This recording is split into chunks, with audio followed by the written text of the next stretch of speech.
Bismillahirrahmanirrahim. Alhamdulillahi rabbil alamin. Wassalatu wassalamu ala rasuli rabbil alamin. Nabiyyina wa habibina wa qudwatina Muhammad ibn Abdullah wa ala alihi wa sahbihi wa man sara ala nahjihi wa ihtada bihadihi wa istanna bisunnati ila yaumiddin. Amma ba'du. Alhamdulillah, syukur kita kepada Allah Azza wa Jalla kerana pada hari ini 20 Januari 2022 kita dapat meneruskan pengajian kita dalam kitab Wishahul Afrah wa Isbahul Falah, muka surat 49. Muka surat 49 iaitu beberapa perkara sunat dalam solat jenazah. Solat jenazah. Alhamdulillah, dalam siri yang lepas kita telah bincang tentang 7 rukun solat jenazah. Mari kita ulang sekali lagi. Solat jenazah ni ada 7 rukun. Yang pertama niat. Yang kedua qiyam, berdiri bagi yang mampu. Yang ketiga takbir 4 kali. Yang keempat membaca Al-Fatihah. Yang kelima membaca selawat ke atas Nabi sallallahu alaihi wasallam. Yang keenam doa bagi mayat. Yang ketujuh salam.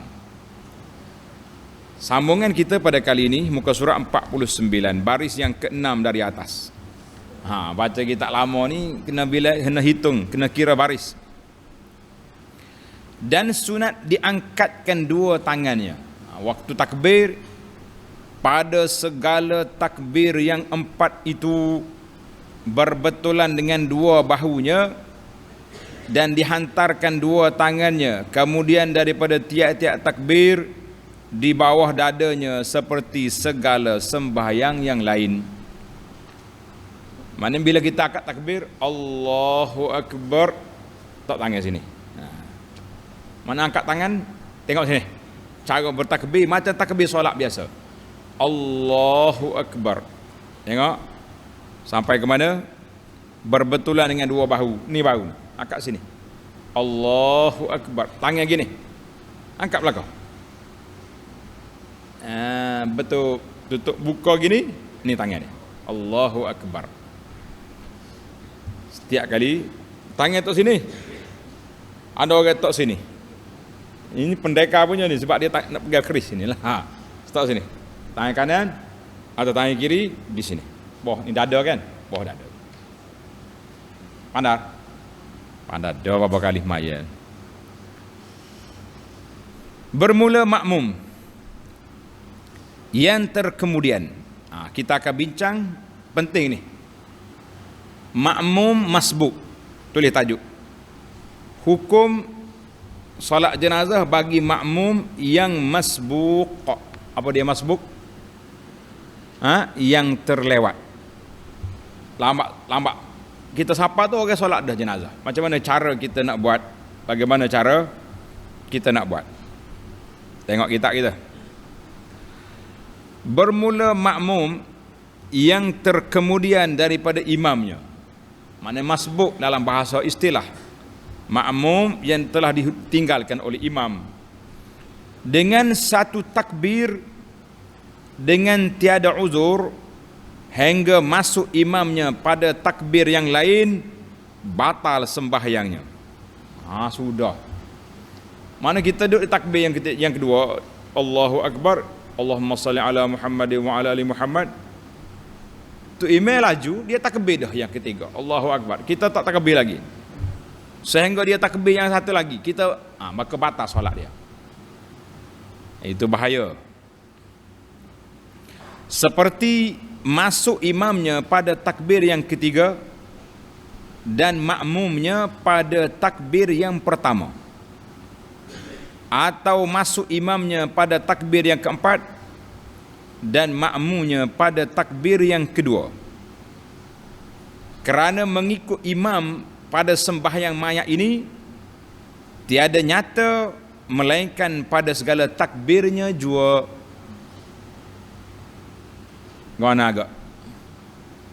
Boleh faham ke? Kau faham ustaz? Ada setengah orang yang tanya, faham? Faham ustaz. Siapa faham? Ustaz faham. Awak? Faham? Gimana maksud dia? Maknanya kita tak boleh tertinggal dua takbir. Tak boleh tinggal dua takbir. Mana kita duduk takbir yang pertama, Allahu Akbar, kita baca Al-Fatihah. Ghairil maghdubi alaihim. Slow. Tu imam apa? Takbir yang kedua dah. Selawat dah dia. Tak apa lagi. Bila kita masih lagi takbir yang pertama, imam sudah masuk ke takbir yang ketiga, maka batal solat.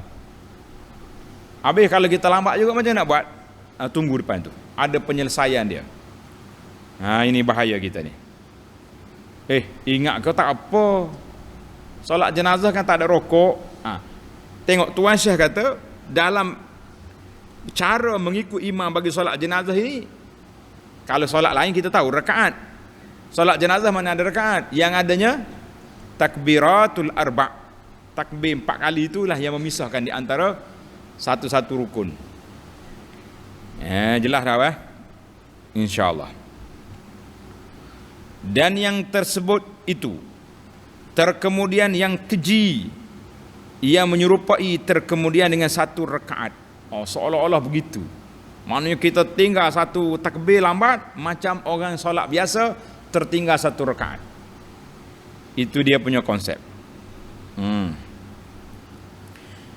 Maka jika terkemudian makmum dengan uzur, kalau kita tertinggal dengan uzur, apa jadi? Seperti lupa ia akan qiraah, dia terlupa nak baca Fatihah, maka batal sembahyangnya. Batal sembahyang juga. Tak boleh tinggal Fatihah, tak boleh tinggal. Dan jika terdahulu makmum atau imamnya dengan satu takbir, tiada batal. Bahasa jenis makmum kalu orang panggil gopoh. Ghairil maghdubi alaihim waladdallin. Allahu akbar. Imam masjid waladdallin dia apa ni, takbir dulu. Tuan Syekh kata batal ke tidak? Tidak batal. Maka tiada batal sembahyangnya. Dan hendaklah takbir oleh yang masbuk dan membaca ia akan Fatihah. Dan jika ada imamnya itu dalam takbir yang lain daripada takbir yang pertama sekalipun, kerana dipeliharakan akan tertib sembahyang dirinya. Apa dia maksud? Kita masuk solat jenazah, imam sudah takbir yang ketiga. Selepas takbir yang ketiga, imam baca apa? Baca doa. Kita baca doa ke baca apa? Baca Al-Fatihah. Sebab kita masuk takbir yang pertama. Maknanya bagi makmum yang masbuk, dia kena kira tartib diri dia, jangan ikut tartib imam. Wadah? Manakala tartib imam, imam takbir yang ketiga dia baca doa. Kita yang baru masuk saat ni, baru takbir yang pertama, kita baca apa? Al-Fatihah. Itu dia panggil kira mengikut tartib sembahyang dirinya, jangan ikut imam. Habis kita tertinggal 2 takbir, tambah nanti imam bagi salam, kita takbir lagi yang ketiga. Bagi kita takbir yang keempat, baru kita bagi salam. Maka jika takbir imamnya akan takbir yang lain pula, dahulu daripada membaca makmum akan Fatihah, hendaklah ia takbir mengikut imamnya dan gugurlah Fatihah daripadanya. Kita masuk Allahu Akbar, Bismillahirrahmanirrahim. Imam pun Allahu Akbar, takbir lain dah. Kita takbir sekali dengan dia. Seolah-olah macam kita masuk solat biasa. Kita masuk Allahu Akbar, Bismillahirrahmanirrahim, imam pun rokok. Kita rokok ke? Macam itulah keadaan dia.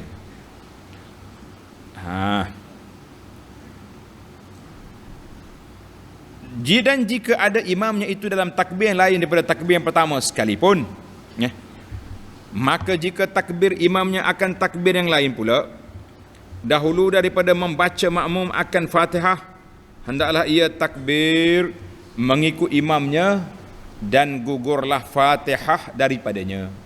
Jadi Fatihah dia ditanggung oleh Pak Imam. Ditanggung oleh Pak Imam. Ini pentingnya kita solat berjamaah. Imam menanggung kekurangan yang dilakukan oleh makmum. Dan jika takbir imamnya akan takbir yang lain itu, padahal makmum dalam membaca Fatihah. Yang tadi kita tak sempat langsung, kita takbir, dia takbir. Yang ni kita takbir, kita baca separuh Fatihah. Maka hendaklah ditinggalkan membaca Fatihah dan mengikut ia akan imamnya. Jadi kita tak payah habiskan Fatihah, kita terus ya takbir ikut imam. Sebab apa? Ya, kita nak tahu macam mana dia nak doa panjang ke pendek tak tahu. Sebab dalam solat jenazah ni semuanya sir. Tak, walaupun solat malam ke siang, bacaan dia perlahan ke kuat? Sir. Apa makna sir? Perlahan, baca koho. Kelantan kata sir, ai membaca koho. Tak. Itu dia. Dan apabila memberi salam imamnya, hendaklah didatangkan oleh yang masbuk itu akan barang yang tinggal daripada beberapa takbir dengan segala zikir yang wajibnya dan yang sunatnya. Jadi kita ikut tartib kita lah. Kita masuk tadi, imam sedang takbir yang ketiga, bermakna kita tertinggal 2 takbir. Lepas imam bagi salam, kita masuk takbir yang ketiga, kita doa. Kemudian kita takbir yang keempat, kita doa, kemudian beri salam. Baik para pelajar sekalian, setelah kita belajar ni bahawa kita tak boleh tertinggal 2 kali takbir daripada imam, sah? Maka bagi ana adalah suatu kezaliman yang dibuat oleh sebahagian imam. Dengar ni, kamu semua ni bakal imam, insya-Allah kata. Imam kecil ke imam besar, imam muda ke imam tua, insya-Allah kita ni bakal imam. Setengah pak imam laju dia. Dalam takbir yang ketiga dia baca doa pendek je. Allahumma fillahu warhamhu wa'afi, Allahu akbar. Jadi kita nak habiskan baca doa, paling tidak kita nak habiskan doa yang maksur, yang diajar oleh Nabi SAW dalam kitab kita ni, kan? Paling kurang kita nak habiskan baca ni. Tak sempat. Nanya. Oi, dia kata ustaz, nanya apa? Lepas solat awak boleh baca balik. Kita kata siapa menukar format yang dibuat oleh Nabi SAW? Nabi ajar takbir yang pertama Fatihah, takbir yang kedua selawat, takbir yang ketiga doa. Kenapa awak pendekkan doa sini, nak pergi doa lepas solat? Siapa suruh tukar? Ini pandai-pandai sebahagian daripada imam kita menukar format solat jenazah. Apabila kita tidak ikut sunnah, maka kita ikut cita rasa kita sendiri. Harap pelajar-pelajar ikutlah kitab yang kita belajar. Ni, dalam kitab ni kita bukan awak mari daripada kitab lain. Kitab yang kita belajar, Fiqh Syafi'i, mengatakan doa itu dalam apa? Selepas takbir yang ketiga. Kalau awak tak nak doa, mulut dia situ.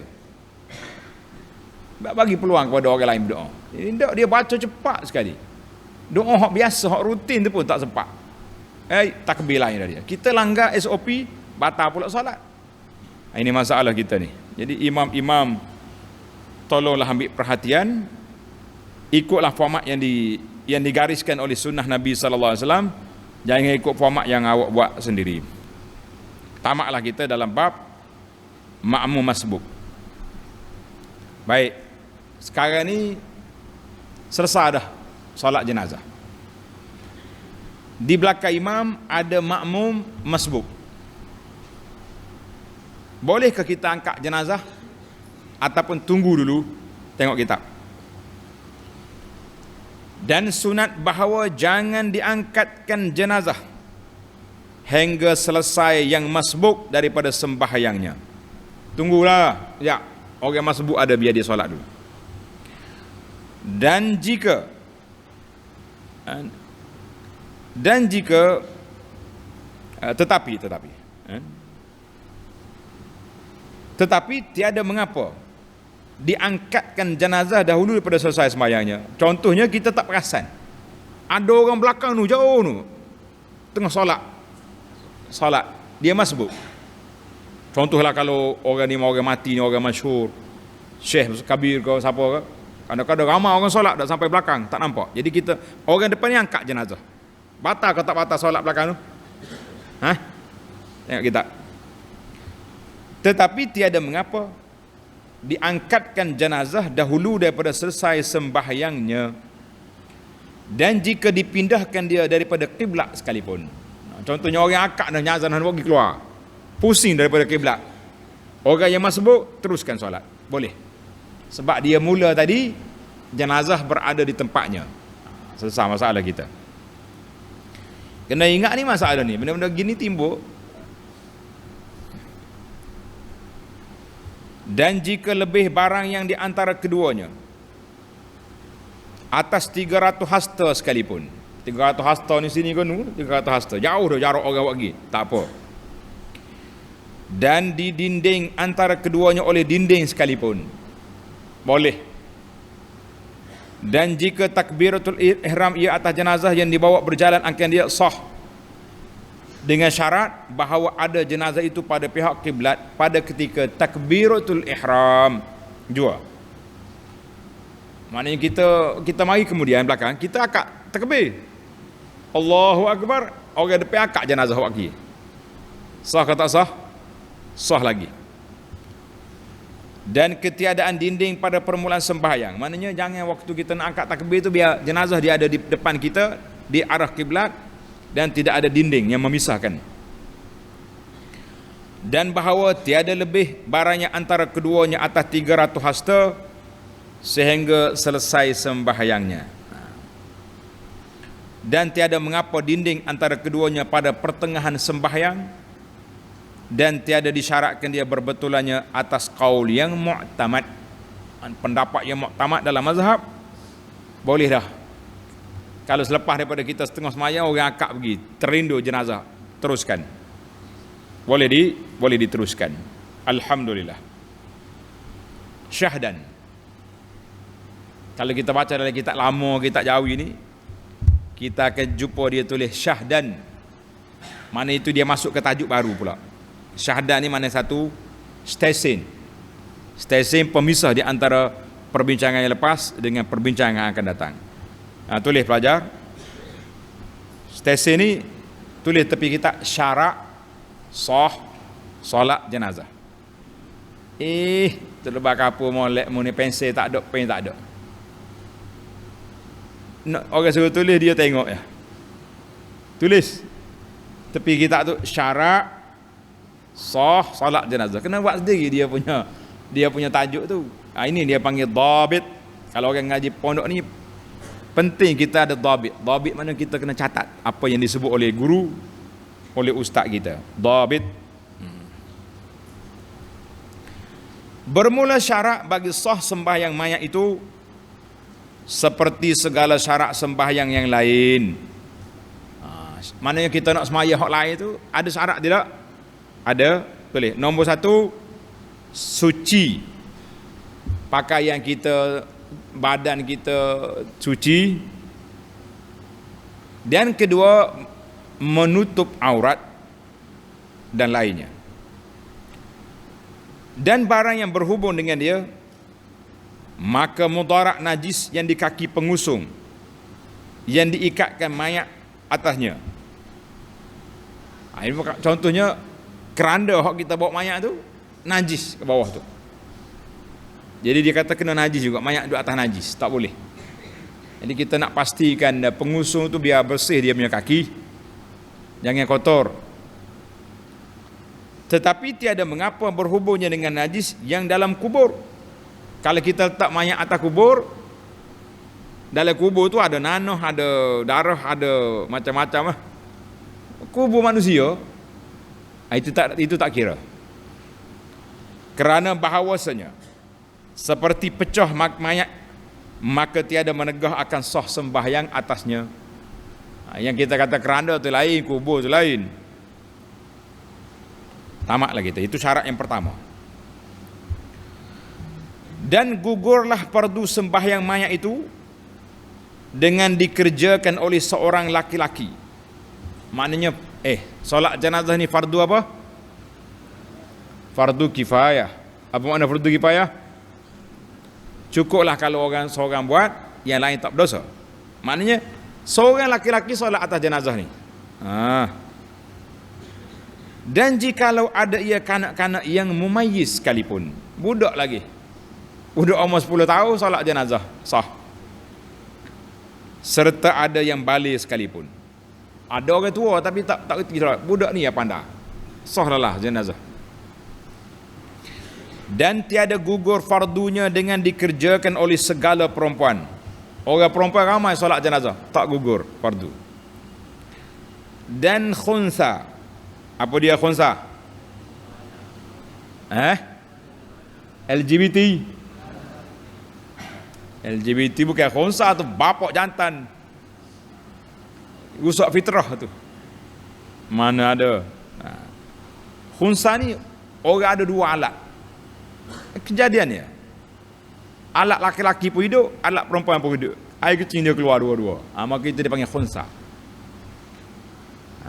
Kalau hak marah, hak jantan bapak ni pandai tu, pak pandai nama dia tu. Itu bahaya. Jika ada di sana itu laki-laki yang balik, atau ada di sana itu kanak-kanak yang mumayyiz yang hendak disembahyangkan dia, maka lepaslah dia. Tadi kalau perempuan saja, ada budak-budak tak sah lagi, belum lepas dia punya fardu. Kanak-kanak tu kena solat juga, laki-laki. Adapun jika ada di sana itu kanak-kanak mumayyiz, tetapi enggan ia daripada solat, kan dia, mana budak ni tak mau solat, tak pandai ke macam mana, jatuh saja, maka gugurlah fardunya dengan dikerjakan oleh perempuan. Jadi kalau oleh kanun negeri ni tak ada laki-laki, maka sahlah wanita apa? Wanita solat jenazah. Sekarang ni pun sah.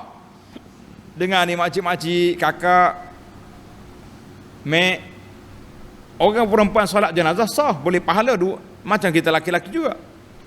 Masalah gugur fardu tu, itu ya perbincangan dia. Wadah. Macam orang wanita pergi solat Jumaat, sah ke tidak? Sah. Tapi gugur ke tidak fardu Jumaat bagi orang laki-laki? Tak gugur. Kena ada laki-laki yang solat.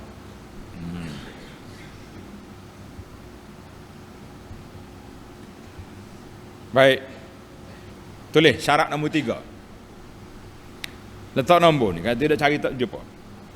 Dan disyaratkan pun hendaklah sembahyang mayat itu kemudian daripada dimandikan atau ditayamumkan dia. Tak boleh kita solat jenazah sebelum dimandikan mayat. Saya nak sibuk ni, ada nak pergi mana-mana. Boleh tak saya nak solat jenazah dulu? Belum mandi, boleh tak boleh? Tidak boleh. Tapi kalau sudah solat jenazah, belum kafan, boleh ke tak boleh? Boleh ke tak boleh? Tunggu depan ada jawapan. Sabar sekejap, kita jawab. Menarik ni. Soalan-soalan ni kena ingat pelajar-pelajar. Tak boleh solat jenazah sebelum dimandikan. Syarat yang ketiga, hendaklah ada sembahyang jenazah itu, mayat itu kemudian daripada dia dimandikan atau ditayamumkan. Mayat ni tak boleh nak mandi. Macam kes sekarang ni, zaman kita gini, apabila mayat tu disahkan positif COVID, orang mandi tak mandi dia? Tak mandi. Maka dia akan tayamum. Bolehlah kita sembahyang. Maka jika sukar mandi atau tayamum, tak boleh nak mandi, tak boleh tayamum, seperti yang jatuh dalam lubang yang tiada dapat dikeluarkan dan tiada dapat dimandikan dan disucikan, tiadalah sembahyang akan dia kerana tiada dapat syarat yang tersebut. Mayat ni jatuh dalam lubang, nak ambil tak boleh. Nak mandi tak boleh, nak tayamum pun tak boleh, nak bersih tak boleh. Dalam kitab ni kata tak payah sembahyang. Tak boleh solat. Benda ni khilaf. Tulis, benda ni ada khilaf ulama. Ada yang mengatakan boleh. Sebagaimana orang yang tidak ada air, dia panggil faqidut tahura ini, dia solat. Dia panggil solat hormat waktu. Jadi yang ni pun sama juga. Tapi tak apalah, dalam pandangan kitab ni kata, maka tiada disolatkan dia. Tiadalah sembahyangkan dia kerana tiada dapat syarat yang tersebut. Yang keempat, syarat yang keempat, dan disyaratkan pula pada sembahyang mayat yang hadir. Mayat hak ada ni, itu mayat hadir, mayat yang ada depan kita. Dan jika ada ia dalam kubur sekalipun, kita sampai lewat, orang ke bumi dah jenazah. Mana kubur dia? Ni kubur dia. Syaratnya apa? Tulis syarat dia, bahawa jangan ia membelakangkan dia, dan jangan ada jauh antara mayat dan antara yang menyembahyangkan dia lebih daripada 300 hasta takriban. Maknanya syarat dia kita kena mayat mesti depan kita. Kita duduk sini, mayat sini. Dan jangan terlalu jauh, 300 hasta jangan. Mana kubur dia? 1 kilometer. Nak pergi dekat tak berani, takut kawit. Tak boleh. Kita kena pergi kurang daripada 300 meter, 300 hasta. Kena pergi. Berapa ni? 100 hasta. 150. Solat. Boleh dah. Kawit ni banyak mana? Pergi duduk luar pagar kubur, boleh ya solat, kan? Allahu Akbar. Susah zaman Covid ni, memang susah. Ana kawan-kawan kita mati zaman Covid, ahli pondok kita berada, kita kata Allah yarhamhum. Allah Ta'ala lah bagi rahmat pada mereka. Sedihlah. Nak mandi tak boleh, nak salat jenazah pun tak boleh. Hak pergi kubur siapa dia? Anak-anak dia 10 orang pakai plastik PPE dia panggil. Pakai 10 orang lagi. Bomba mari duk sembuh air. Kita tidak dibenarkan pergi. Bila nak pergi? Lepas 3 hari boleh lagi kubur mayat-mayat jauh-jauh. Allahu Akbar. Itulah kita kata kalau boleh jangan matilah kena Covid. Banyak kekurangan. Tapi apa boleh buat? Takdir Allah SWT menetapkan mati zaman tu. Kita uruslah dia cara dia.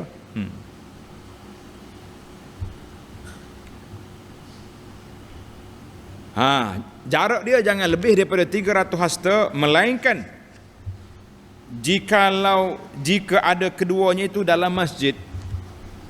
Kalau duduk dalam masjid tak apa. Kita duduk di atas, mayat duduk bawah, sah kita sembahyang. Kerana mayat itu menempati imam, seolah-olah kita dengan imam. Dalam keadaan kita solat jemaah kan, tak boleh lebih daripada 300 hasta di antara makmum dengan imam. Dalam solat jenazah tak boleh lebih 300 hasta di antara musalli dengan mayit. Dan tiada disyaratkan. Jawab ni. Tulis jawapan. Solat sebelum kafan boleh tak boleh? Tadi soalan. Sekarang ni kita jumpa jawapan. Pelajar-pelajar tanda. Dan tiada disyaratkan sembahyang itu kemudian daripada dikafankan dia, tetapi makruh disembahyangkan dahulu daripada dikafankan dia. Contohlah kita kata, sudah orang mandi mayat, buat keluar daripada tempat mandi, tak sini. Tiba-tiba ada keluarga dia ke, ada siapa dia ke, terlalu cepat sangat ni, lorak-lorak. Orang Kelantan kata lorak ni, nak pergi dah dia nak. Tak boleh tunggu kapan dah. Nak naik kapal terbang ke contohnya. Dia boleh solat dulu. Awak solat sini dulu. Allahu Akbar, Allahu Akbar. Pergi. Sah, tapi makruh. Yang pentingnya sah. Al-muhim sihhatus salah. Dan wajib dahulukan sembahyang mayat atas tanamnya. Jangan tanam dulu, solat dulu. Dan jika ditanamnya mayat dahulu daripada disembahyangkan dia, nascaya berdosa semua orang yang menanamnya, tetapi gugur fardunya dengan disembahyangkan di atas kuburnya. Kerana tiada boleh dibongkarkan mayat bagi kerana disembahyangkan dia. Tulis ni pelajar. Kalau dikebumikan jenazah sebelum semaya, kita tak boleh korek kubur untuk nak solat. Buat naik mula nak solat, tak boleh. Tapi kalau dikebumikan jenazah tidak dikafankan, boleh gali tak? Boleh gali. Gali, bongkar semula kubur, kafankan dia, baru kita timbus mula. Ingat, mana kalau dikebumi sebelum solat, tak boleh gali balik. Tapi kalau dikebumi tanpa kafan, boleh. Ataupun dia kebumi tak ada kiblat, tukar, terbalik mayat, dia hadap muka Allah kenu, patut muka kiblat, boleh kita gali balik betul semula.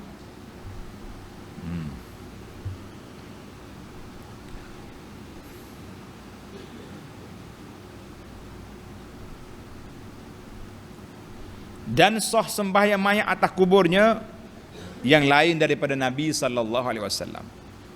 Oh, kalau boleh mayat atas kubur Nabi, ramailah orang pergi solat jenazah di Madinah ya. Sebab itulah ulama kita tidak benarkan lagi. Tapi kubur orang lain boleh kita solat atas kubur. Sebab itu baru ni bila berlaku kes Covid, kita nak pergi tak boleh. Maka ulama semasa kata ada dua pilihan. Dua pilihan, sama ada kita solat gaib pakai tak pergi kubur, ataupun kita pergi solat di atas kubur selepas dikebumikan mayat. Setelah disahkan mayat telah dikebumikan, pihak keselamatan pula kata tak apa dah boleh pergi kubur dah. Ini kita solat atas kubur. Jadi ada dua pilihan lah. Dan jika kemudian daripada sudah hancur mayat sekalipun, khilaf ni, ada ulama kata setakat sebulan mayat dikebumikan kita boleh maya lagi. Ada kata boleh bila-bila pun lagi kita tak solat. Ada kata syarat mayat tak hancur. Mana awak tahu dia hancur tak hancur? Kita boleh buka kubur. Jadi payahlah nak cerita. Maka Syekh ni kata, dan jika kemudian daripada sudah hancur mayat sekalipun boleh solat atas kubur, sesama masalah. Dan gugurlah dengan dia fardunya atasnya mu'tamadnya, maka sah disembahyang mayat atas kuburnya itu, sama ada ditanamkan dia dahulu daripada sembahyang atau kemudian daripada disembahyangkan dia, sah belaka. Dan sah sembahyang atas mayat yang gaib. Tanda ni pelajar, mayat gaib mana mayat tak ada depan kita, dia mati jauh contohnya, yang gaib daripada negeri, dan jika kurang daripada masafatul qasri sekalipun. Kita dah belajar dalam kitab fiqh kita, jarak qasar ni berapa? 85 km kan? Sekarang ni mayat 60 km, boleh kita sembahyang gaib. Dalam kitab ni kata, walaupun tak cukup masafatul qasri.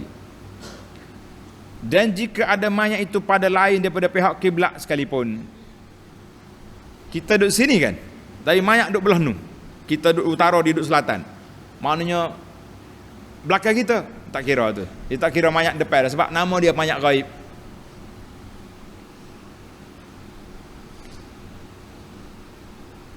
Tetapi sembahyang gaib itu tiada menggugurkan ia akan fardu daripada isi negeri mayat, jika tiada diketahui mereka itu dengan sembahyang oleh yang lain daripada mereka itu.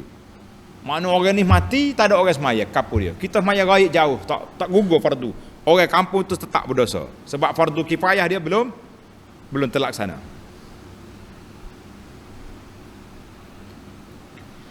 Dan jika berdosa mereka itu dengan sebab ditakhirkan sembahyang sekalipun. Adapun mayat yang hadir pada negeri, mana mayat di kampung ni, negeri itu maknanya dalam daerah kita, dekatlah, maka tiada sah sembahyang atasnya melainkan mereka yang hadir akan dia. Dan jika negeri itu besar sekalipun, kerana mudah hadirnya akan mayat pada ghalibnya, pada kebiasaannya. Dan jika kesukaran hadirnya pada mayat kerana umpama dihabis, letak baris, dihabiskan makna ditahan, nak pergi tak boleh, kena kuarantin, pakai gelaping, tu habis. Atau sakit, haruslah sembahyang gaib atas yang aujuhnya, maknanya pandangan yang kuatnya boleh. Contohnya keluarga kita mati, tak jauh, sebelah kampung tu ya, 3 km, 5 km, dekat tak? Tapi awak pakai gelaping, gelang yang anggap mahal di zaman kita hari ni. Berapa orang dah pelajar kita pakai gelaping? Tak. Alhamdulillah kata. Allahumma ajirna min gelaping. Tak? Kalau pakai gelang ni, tak boleh tupik. Kalau keluar, kena tangkap. Boleh kita solat gaib di tempat kita kuarantin.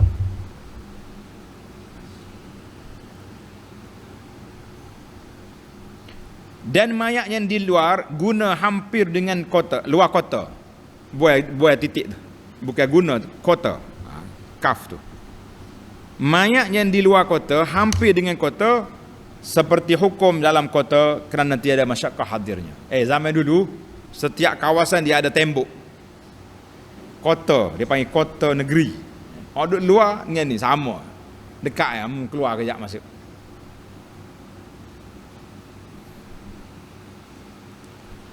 Maka tiada ditilik bagi harus qasar padanya, seperti kata Syekh Ziyadi dan kata Syekh Ibnu Qasim pada Hasyiah Tuhfah, bermula nak baca ke mana tu? Tak bagi. Bermula yang mutajihnya, maknanya yang mutajih tu kita kata yang kuat lah, untuk kita ambil bahawasanya yang diiktibarkan itu masyaqqah. Dan ketiadaan masyaqqah, maka sekira-kira masyaqqah hadirnya, dan jika dalam negeri sekalipun kerana besarnya atau seumpamanya sahlah sembahyang gaib, dan sekira-kira tiada masyaqqah hadirnya, dan jikalau di luar kota sekalipun tiada sah sembahyangnya. Maknanya kita nak pergi tak boleh, masyaqqah ni macam musim PKP, tak boleh rentas daerah, tak? Kita duduk sini, duduk Kolak Rai nak pergi ke Macang, tak boleh dah.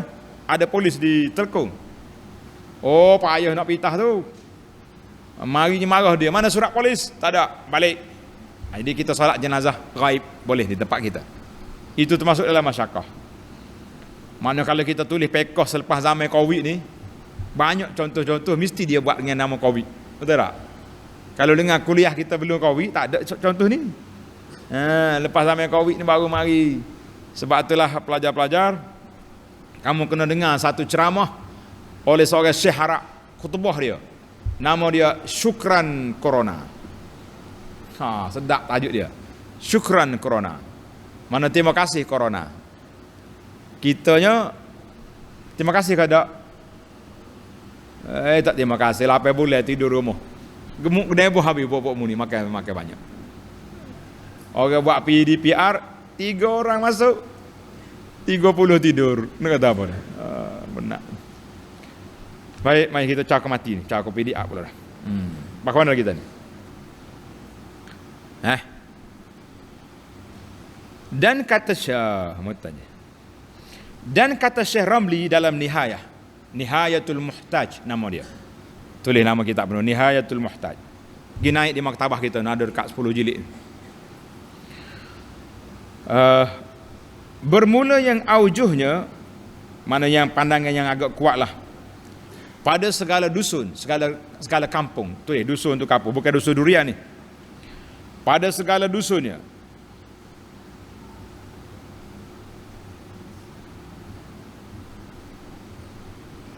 yang sangat berhampiran, bahawasanya ia seperti dusun yang satu. Mana kalau kampung dekat-dekat, taman perumahan dekat-dekat, kira satu ya. Dan kata Syekh Ibnu Hajar dalam Tuhfatul Muhtaj, dia kata apa? dan tak dapat tiada. Pelajar-pelajar kalau jumpa kitab tua, kitab Jawi tak dapat tiada, mu tulis patah ya, mesti. Tak dapat tiada makna dia apa? Mesti. Bas. Tak dapat tiada, bahasa Melayu moden ni mesti. Dan tak dapat tiada daripada dizankan, disangka kuat, bahawasanya mayat ia dimandikan seperti barang yang melengkapi akan dia itlaq mereka itu. Mana kalau kata nak mayat tu kena mandilah. Kalau tak mandi lagi tak boleh. Bahkan yang aujuhnya bahawasanya harus bagi orang yang sembahyang bahawa ia ta'alluqkan niatnya. Mana kita kata aku sembahyang atas mayat ni sekiranya dia dimandikan. Kalau tak mandi lagi tak sah. Maka ia niatkan sembahyang atas mayat jika dimandikan. Dan tiada sah disembahyangkan mayat yang sudah dikuburkan dan mayat yang gaib daripada negeri itu, melainkan mereka yang fardu atasnya menyembahyangkan dia pada waktu matinya. Maknanya waktu dia mati tu orang kapur tu kena semaya dah dia tu. Kita mari kemudian ni ikut ya. Seperti ada dia akil. Orang nak semaya tu kena orang akil, orang baligh, orang Islam, suci daripada haid dengan nifas. Kalau semaya adalah haid mana sah pada waktu matinya. Adapun yang kafir atau yang haid pada waktu matinya, dan jika ia Islam atau suci ia kemudian daripada matinya sekalipun, tertegahlah sembahyang atasnya, menyembahyang akan dia. Demikian lagi yang gila, yang siuman daripada gilanya, atau kanak-kanak yang baligh daripada matinya, dan dahulu daripada mandikan dia, tertegahlah atasnya sembahyang akan dia. Maknanya tak kira orang mana pun, kalau tak mandi mayat tak sah, tak boleh sembahyang atas dia. Baik, kalau orang ni mati haid, tak ada masalah kita mandi dia. Haid ke nifas ke serupa ya. Dia mati, orang lain kena mandi dia. Orang lain yang tak haid pun kena mandi juga. Dan jika diniat imam sembahyang akan mayat yang gaib, dengan ni tulis berbeza niat. Berbeza niat. Imam niat sembahyang gaib, makmum niat sembahyang hadir, atau akas sebaliknya. Imam niat hadir, makmum niat gaib. Maka iaitu harus jua sah sembahyang. Boleh. Macam kita solat lah, kan? Tu imam sembahyang tarawih, kita sembahyang isya. Sah ke tak sah? Sah. Betul? Kita nak sembahyang zuhur, tamam. Imam solat qasar, sah? Sah. Lepas dia bagi salam, kita tambah. Begini dia pun. Perbezaan niat di antara makmum dengan imam tidak memberi kesan mengikut mazhab Syafi'i, kecuali mazhab Ibadhi. Ana ada cerita dah kau pelajar dulu. Ana pergi melawat ke negara Oman. Tahu negara Oman? Negara UAE ni, dekat dengan nulah. Puak-puak alah ke negara Teluk tu, Oman. Oman ni dia punya majoriti pengikut dia mazhab Ibadhi, mazhab Khawarij. Mazhab Khawarij dia tak boleh beza niat. Ana pelik lah, mula-mula kita masuk dalam masjid dia ada tulisan macam gini. Tulisan macam ni. Dia label siap dah. Asar dia tulis. Asar Isya. Dia dua ayat ada. Asar dengan Isya. Sebab pokok dia ni dia jamak, dia boleh macam Syiah juga, dia jamak. Dia tulis asar sini. Lepas dia solat zuhur, dia nak jamak dengan asar, dia pun ambil label ni asar, dia letak belakang dia. Kita yang mari kemudian nak solat zuhur jangan ikut dia. Batal solat sebab beza niat. Kawan-kawan kita cerita, orang Malaysia ni mazhab Syafi'i, beza niat tak batal, dia pun masuk maya. Allahu Akbar. Tu imam berhenti maya. Salih. Maya ke apa tanya? Maya zuhur. Allahu Akbar, batal habis maya. Berhenti tu imam dia maya. Itu dia panggil. Pasal tu dia tulis label belakang. Dia tulis asar Isya. Sebab dia jamak dua tu. Jadi kita alhamdulillah fiqh mazhab Syafi'i tidak ada masalah berbeza niat.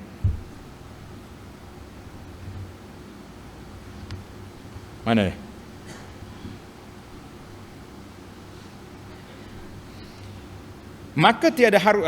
Maka iaitu harus juga dan tiada disyaratkan berjamaah pada sembahyang mayat, hanya sunat juga. Tak syarat juga. Mayat sorang-sorang boleh. Jamaah sunat. Dan sunat bahawa berdiri imam. Tulis tajuk baru pula. Imam, lokasi imam ketika nak solat jenazah duduk di mana? Kepala, kaki, tengah. Tengok kita. Dan sunat bahawa berdiri imam yang menyembahyangkan mayat atau yang munfarid. Kita sembahyang seorang kita. Berbetulan kepala mayat yang laki-laki. Kalau mayat jenazah laki-laki, kita berdiri dekat kepala dia.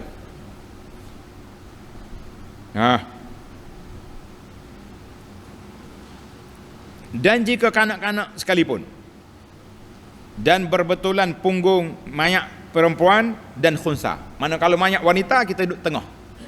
Duduk di tengah-tengah jenazah. Dan jika kanak-kanak perempuan sekalipun. Baik. Laki-laki duduk mana? Dekat kepala. Wanita khunsa duduk tengah. Ponda? Ponda duduk mana? Kepala juga sebab dia bapak jantan. Baik, sekarang ni kita nak lokasi. Kita nak letak mayat ni kepala kiri ke kanan? Tengok kita.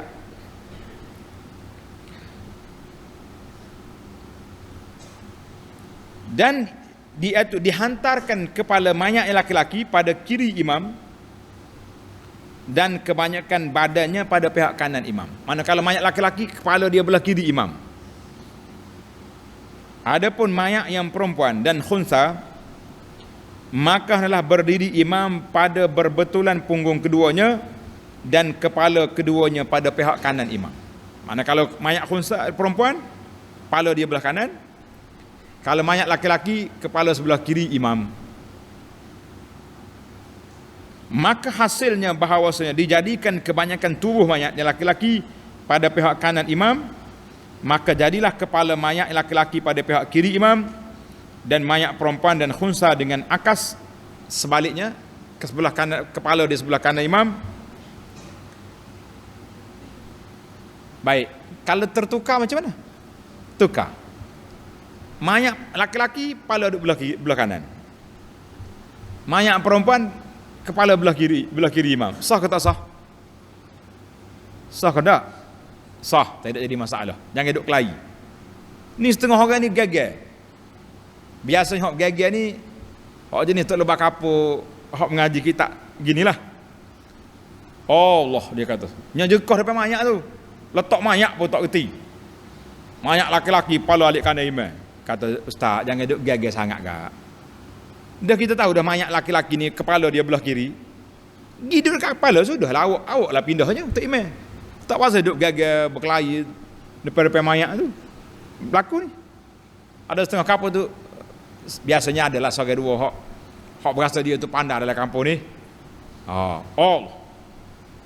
Letak mayat pun tak reti. Kata pak cik ustaz, mayat tu dia juga orang apa depan nak mati ni, patut kita insafnya ya, duk mikir nak mati.